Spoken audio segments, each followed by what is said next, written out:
नमस्कार दोस्तों, स्वागत है आपका हमारे YouTube चैनल पे। आज हम बात करें शिक्षा विभाग की कुछ महत्वपूर्ण योजनाओं के बारे में। उनमें कब बदलाव किए गए, कौन कौन से नए बदलाव किए गए, उनमें कुछ योजनाएं जैसे पद्माक्षी योजना में क्या बदलाव हुए हैं, लैपटॉप योजना में कौन कौन से बदलाव किए गए और राज्य स्तर और जिला स्तर पर सम्मानित होने वाले जो शिक्षक थे उनमें क्या क्या बदलाव किए गए हैं। तो आइए शुरू करते हैं इस वीडियो को। सरकार के समय मेधावी विद्यार्थियों को जो लैपटॉप योजना के तहत लैपटॉप दिए जाते थे, उस योजना को बदलकर उसका नाम टैबलेट योजना कर दिया गया था।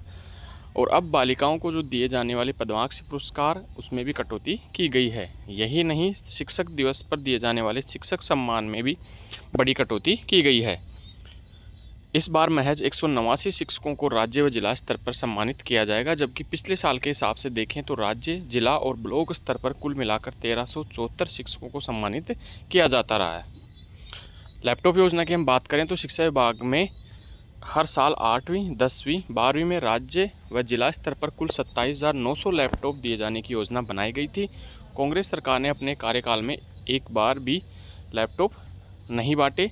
5 साल में ही 1.20 लाख बच्चों के लैपटॉप देने थे, लेकिन किसी को नहीं बांटे।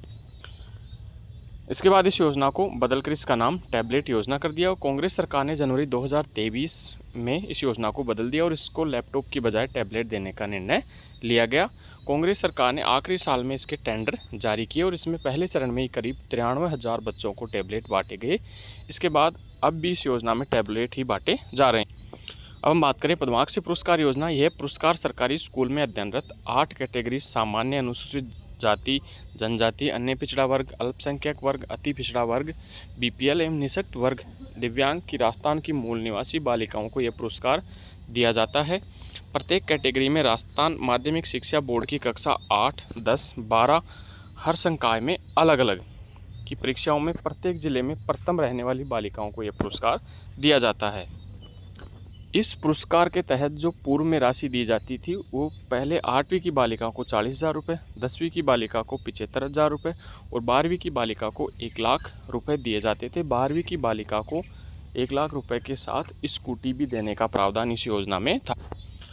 अब वर्तमान में पद्माक्षी योजना में मिलने वाली राशि की बात करें तो तीनों कक्षाओं में बालिकाओं की पुरस्कार की जो राशि है उसमें कटौती की गई है। अब 8वीं की बालिका को 25,000 रुपये, 10वीं की बालिका को 50,000 रुपये और 12वीं की बालिका को 75,000 रुपये पुरस्कार के रूप में दिए जाएंगे।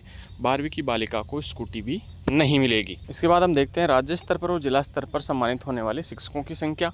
पहले 50 जिलों के आधार पर हम देखें तो प्रत्येक जिले से 3 के आधार पर पहले 150 शिक्षकों को राज्य स्तरीय शिक्षक सम्मान और 150 शिक्षकों को ही जिला स्तरीय शिक्षक सम्मान देने की योजना थी। साथ ही ब्लॉक स्तर पर प्रत्येक ब्लॉक में 3 शिक्षकों को ब्लॉक स्तरीय शिक्षक सम्मान दिया जा रहा था।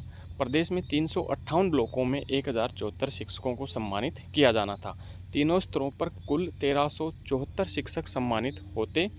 राज्य स्तरीय शिक्षक सम्मान पाने वालों को 21,000 रुपये, जिला स्तर पर 11,000 रुपये और ब्लॉक स्तर पर 5100 रुपये देने का प्रावधान था। अब वर्तमान की हम बात करें तो राज्य स्तर पर शिक्षक सम्मान की संख्या को घटाकर 66 कर दिया गया है। इसमें पहली से 5वीं तक के 22 शिक्षकों को, 6वीं से 8वीं तक के 22 शिक्षकों को और 9वीं से 12वीं तक के भी 22 शिक्षकों का चयन होगा।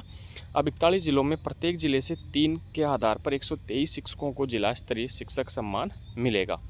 ब्लॉक स्तर की व्यवस्था खत्म कर दी गई और इस बार कुल 189 शिक्षकों को राज्य व जिले में सम्मान मिले।